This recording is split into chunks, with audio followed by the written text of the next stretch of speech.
ചേച്ചി കൊറേ പോവാനുണ്ടോ? ഇവിടെ അടുത്ത് ഇവിടെ അടുത്ത്. എന്നെ കണ്ട ബഹളം വെക്കും, ഞാൻ മാറി നിൽക്കാം.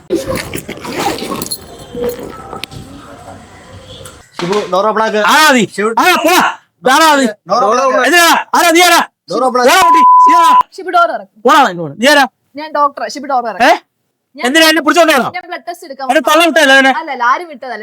ഒന്നും ചെയ്യില്ല. ഷിബി ഡോർ ഇറക്ക്. ഞാൻ ഡോക്ടറാ. എന്തിനാ? ഞാൻ ബ്ലഡ് ടെസ്റ്റ് എടുക്കാൻ വന്ന ഡോർ ഇറക്ക്. എല്ലാരും പിടിക്കരുത്. എല്ലാരും പിടിക്കൊന്നുമില്ല. ഷിബി ഡോർ ഇറക്ക്. ഷിബു എന്താ എനിക്ക് വീട്ടിൽ പോണം. എനിക്ക് വീട്ടിൽ പോണം. ഷിബു ലൈറ്റ് ലൈറ്റ് ഒന്നും ലൈറ്റ് എന്താ? എനിക്ക് വീട്ടിൽ പോയാൽ മതി. ഞാൻ പറഞ്ഞ ഡോക്ടർ എനിക്ക് വീട്ടിൽ പോണം. 2 ദിവസമായില്ല ഭക്ഷണം എനിക്ക് വീട്ടിൽ പോണം. വെള്ളം എനിക്ക് വരാം.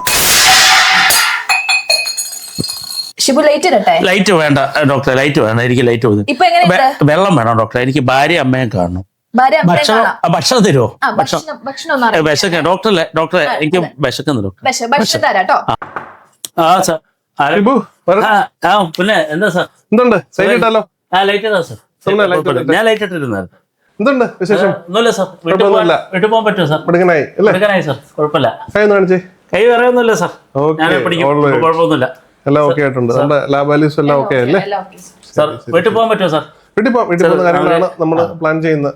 സാർ അല്പം കഴിക്കാൻ പറ്റുമോ? കഴിക്കാം. പിന്നെ കുറച്ച് നാൾ കഴിയട്ടെ. ആണോ? Okay sir. അപ്പൊ 5 ദിവസമായി സാർ. വീട്ടിൽ എല്ലാരും ഒന്ന് കാണണം. നമുക്കൊരു 1-2 ദിവസത്തിനുള്ളിൽ വീട്ടിൽ പോകുന്ന പോലെ തന്നെ ഒന്ന് പ്ലാൻ ചെയ്യാം. ഓക്കെ. വേറെ ബുദ്ധിമുട്ടുകളൊന്നുമില്ല സാർ. ഉറങ്ങി സാർ. ഷിബു സാർ എല്ലാം ഓക്കെ അല്ലേ? എല്ലാം ഓക്കെ സാർ. ഒരു ഇരുട്ടത്തുനിന്ന് വെളിച്ചത്തിലോട്ട് വന്ന ഒരു അനുഭവം. നന്ദിയുണ്ട് സാർ. കാരണം ഇത്രയൊരു മദ്യപാനത്തിൽ നിന്ന് ഒരിക്കലും പുറത്തു വരാൻ പറ്റുമെന്ന് വിചാരിച്ചല്ല. 20 വർഷത്തെ ഒരു അടിമത്താണ് സാറ് മാറ്റിയത്. ഹോസ്പിറ്റലിനോടും സാറിനോടും അതിയായ നന്ദിയുണ്ട് സാർ. ഇനി എന്തെങ്കിലും ഞാൻ ജോലിക്ക് പോകാൻ പറ്റുമോ സാർ? ഞാൻ തയ്യാറാണോ?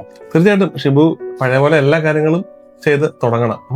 എന്ന് മാത്രമല്ല, ഇതാണ് ശരിക്കും നമ്മുടെ ട്രീറ്റ്മെന്റിന്റെ ഒരു ഫസ്റ്റ് സ്റ്റേജ് മാത്രമാണ് ഈ 7 ദിവസം കൊണ്ട് കഴിഞ്ഞത്.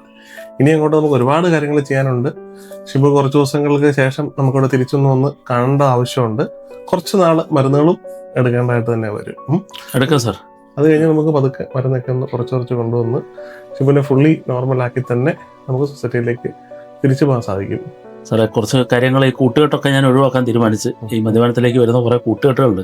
എല്ലാ കൂട്ടുകെട്ട് ഒഴിവാക്കി ഇനി ഒരു കുടുംബം, ഭാര്യ, കുട്ടി എന്നുള്ള ലെവലിൽ മാത്രം ഇരിക്കാൻ വിചാരിക്കുന്നു സാറേ. അപ്പോൾ തീർച്ചയായിട്ടും സാറിൻ്റെ സഹായം ഇനിയും വേണം. പറഞ്ഞ പോലെ ഞാൻ അതൊക്കെ ചെയ്യുന്നതാണ് സാറേ. എല്ലാം കൂടെ നന്ദിയുണ്ട് സാറേ. നന്ദിയുണ്ട്. ഓക്കെ ഷിബു.